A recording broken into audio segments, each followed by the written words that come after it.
तालिबान शासन में धर्म का पालन सुनिश्चित कराने वाले मंत्रालय के प्रमुख रहे मुल्ला नूरुद्दीन तुराबी ने कहा है कि अफगानिस्तान में एक बार फिर अपराध के लिए मौत की सजा और हाथ पैर काटने की सजा का प्रावधान रखा जाएगा। 2 दशक पहले तालिबान के शासन के दौरान अपराध के लिए कठोर सजा देने के लिए जाने जाने वाले मुल्ला नूरुद्दीन फिलहाल अफगानिस्तान की जेलों का दायित्व संभाल रहे हैं। देखिए इस वीडियो में और क्या कहा उन्होंने।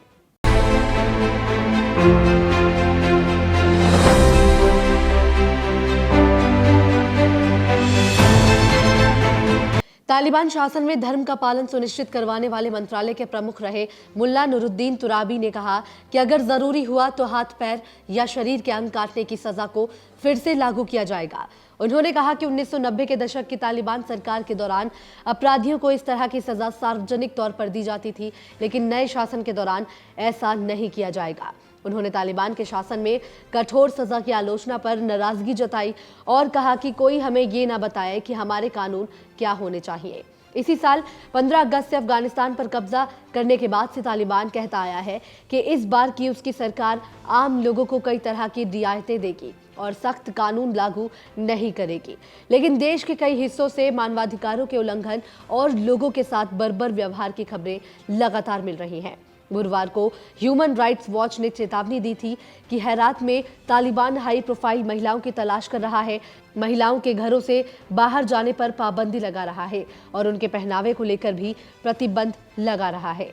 इसके अलावा अगस्त में मानवाधिकारों के लिए काम करने वाली संस्था एमनेस्टी इंटरनेशनल ने कहा था कि अल्पसंख्यक हजारा समुदाय के 9 लोगों की हत्या के पीछे तालिबान के लड़ाकों का हाथ है। उस वक्त एमनेस्टी की महासचिव एग्नेस कैलामार्ड ने कहा था कि ये बर्बर हत्याएं तालिबान के पुराने शासन की याद दिलाती हैं और इस बात की ओर इशारा करती हैं कि तालिबान का शासन किस तरह की तबाही ला सकता है। आपको बता दें, तालिबान के अफगानिस्तान पर पूरी तरह कब्जा करने के कुछ दिनों पहले बाल्ख प्रांत में तालिबान के एक जज हाजी बजरुद्दीन ने कहा था कि वो अपराध के लिए कठोर सजा देने के तालिबान के तरीके और इस्लामिक कानून की उसकी समझ का समर्थन करते हैं।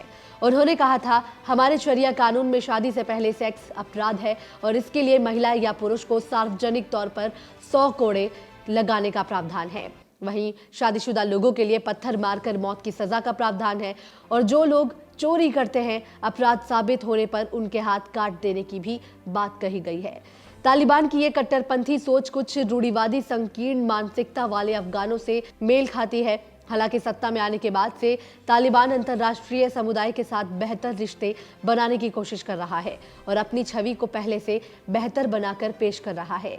ऐसे में वो रूढ़िवादी संकीर्ण मानसिकता वाले अफगानों के साथ तालमेल बैठाने की भी कोशिश कर रहा है। दरअसल 1990 के दशक में संगीत सुनने वाले या दाढ़ी काटने वालों को सख्त सजा देने के लिए जाने जाने वाले मुल्ला नूरुद्दीन ने कहा कि तालिबान कठोर सजा के प्रावधान को बरकरार रखेगा। हालांकि लोगों को टेलीविजन देखने, मोबाइल फोन इस्तेमाल करने या तस्वीरें और वीडियो बनाने की इजाजत दी जाएगी। तालिबान की पहली सरकार के अपने काम के कारण मुल्ला नूरुद्दीन संयुक्त राष्ट्र के प्रतिबंधों की सूची में है। उन्होंने कहा है कि तालिबान सरकार फिलहाल ये चर्चा कर रही है कि इस तरह की सजा को सार्वजनिक तौर पर दी जाए या फिर नहीं। उन्होंने कहा कि इसके लिए एक नीति बनाई जाएगी। ऐसे में तालिबानी कब्जे के बाद से पहले ही लोग डरे हुए हैं, जिसके बाद आगे और क्या कुछ होगा ये देखने वाली बात होगी।